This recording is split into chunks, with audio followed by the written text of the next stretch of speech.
Shalom. Sebelum kita mendengar firman Tuhan, mari kita berdoa. Bapa kami di surga, dimuliakan namamu, datanglah kerajaanmu dan jadilah kehendakmu di bumi seperti di surga. Kami rindu untuk memulai segala sesuatu bersamamu.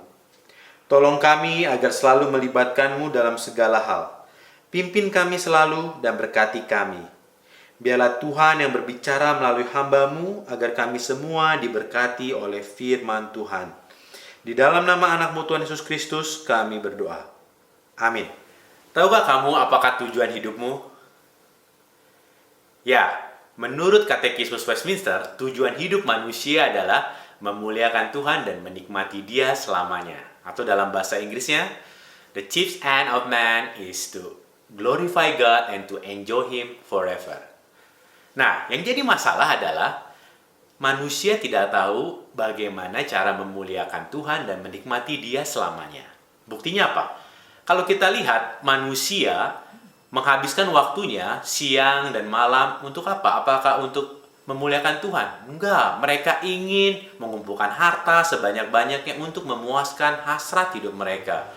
Mereka bekerja siang malam bukan untuk menikmati Tuhan, tapi untuk menikmati apa yang mereka kumpulkan.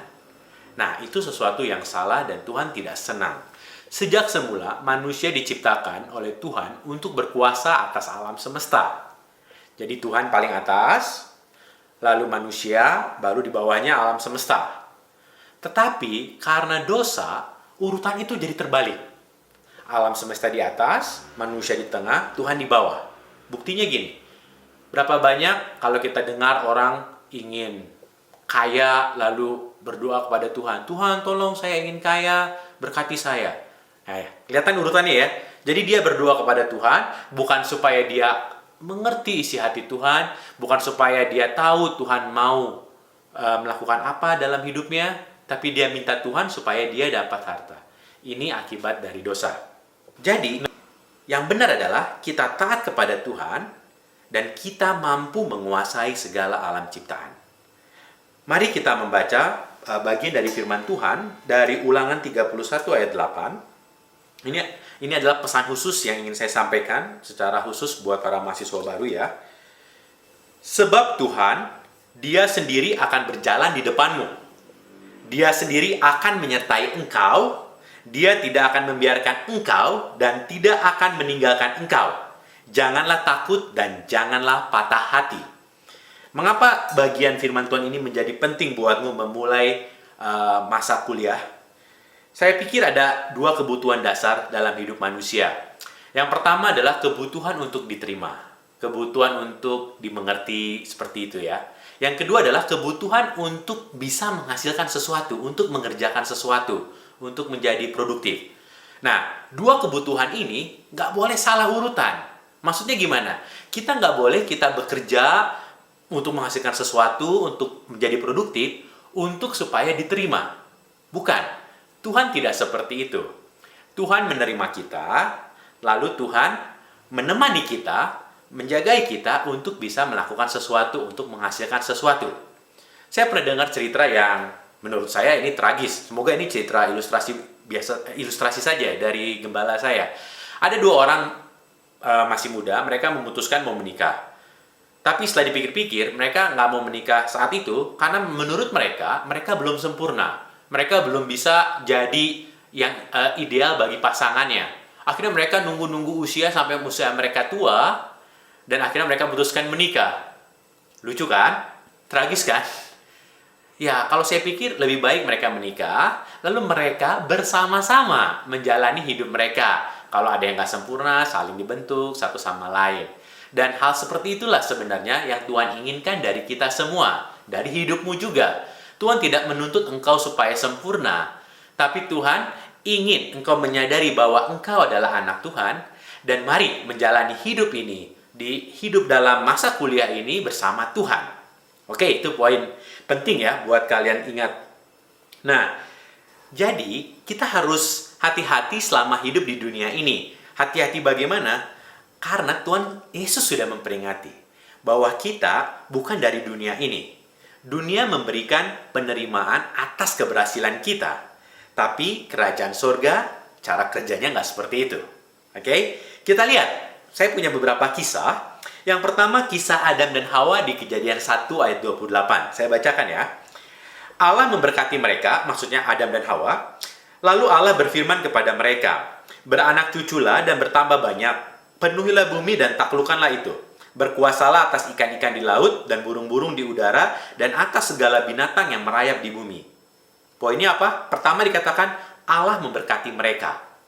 Baru setelah Allah memberkati mereka, Allah menuntut manusia untuk melakukan sesuatu. Nah, itu satu contoh, Adam. Kisah manusia pertama. Lalu saya juga ambilkan contoh kisah Yusuf. Di Kejadian 39 ayat 2. Saya bacakan. Tetapi Tuhan menyertai Yusuf. Ya, Tuhan menyertai Yusuf. Sehingga ia menjadi seorang yang selalu berhasil dalam pekerjaannya. Lihat ya urutannya ya. Urutan dalam Alkitab diajarkan. Tuhan menyertai Yusuf sehingga ia berhasil. Yang ketiga, kisah pemilihan Daud. Di 1 Samuel 16 ayat 1.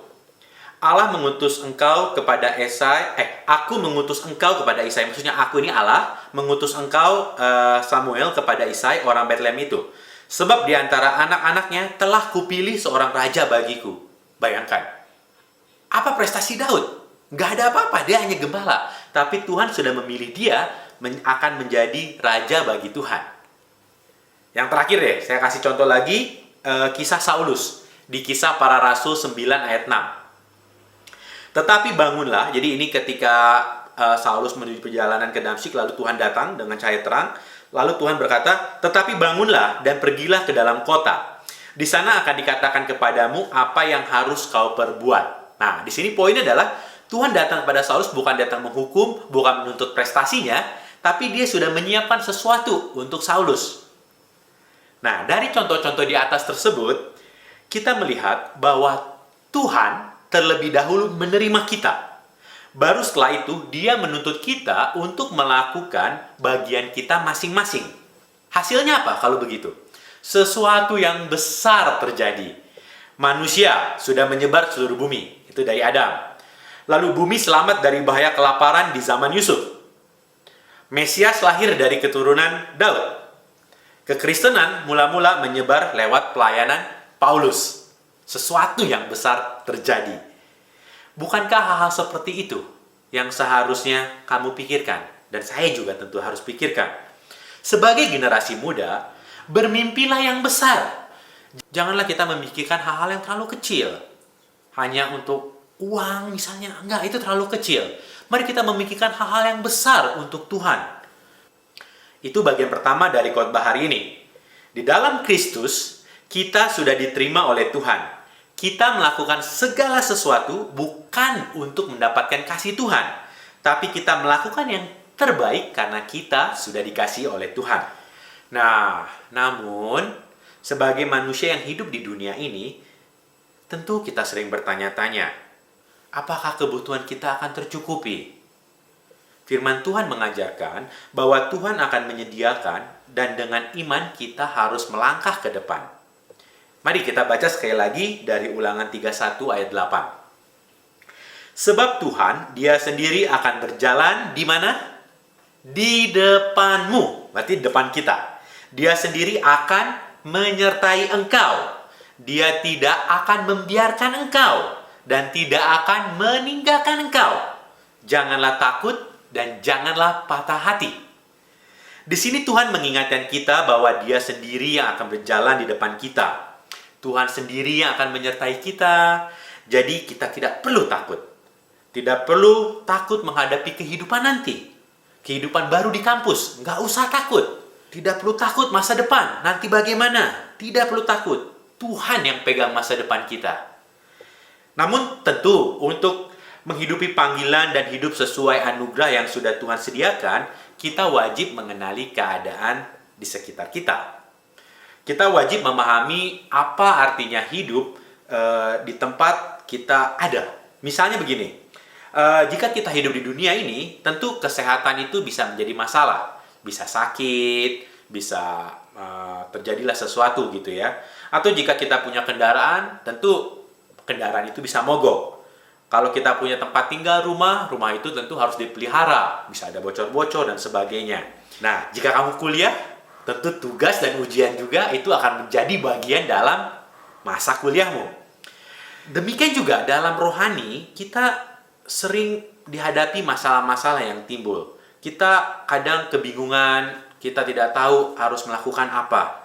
Tapi sebagai orang percaya, kita menyadari bahwa kita sudah diselamatkan oleh Tuhan. Kita masih perlu berjuang. Tentu kita masih perlu berjuang selama kita hidup di dunia ini. Kalau kita kembali ke citra di awal tadi, yang perlu kita lakukan adalah kita menerima anugerah Tuhan, kita hidup bersama Tuhan, dan menjalani hidup ini beserta masalah-masalah yang timbul bersama Tuhan.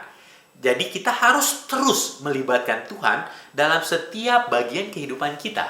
Nah, kita harus menyadari juga bahwa kita ini hidup dalam peperangan loh. Tadi dalam doa tadi dikatakan, datanglah kerajaanmu. Nah, artinya kerajaan Tuhan belum sepenuhnya datang. Selalu ada peperangan antara kerajaan Tuhan dengan kerajaan di bumi ini. Dan tentu kita ingin kerajaan Tuhan lah yang menang. Betul ya? Nah, tapi kita harus sadar terus gitu.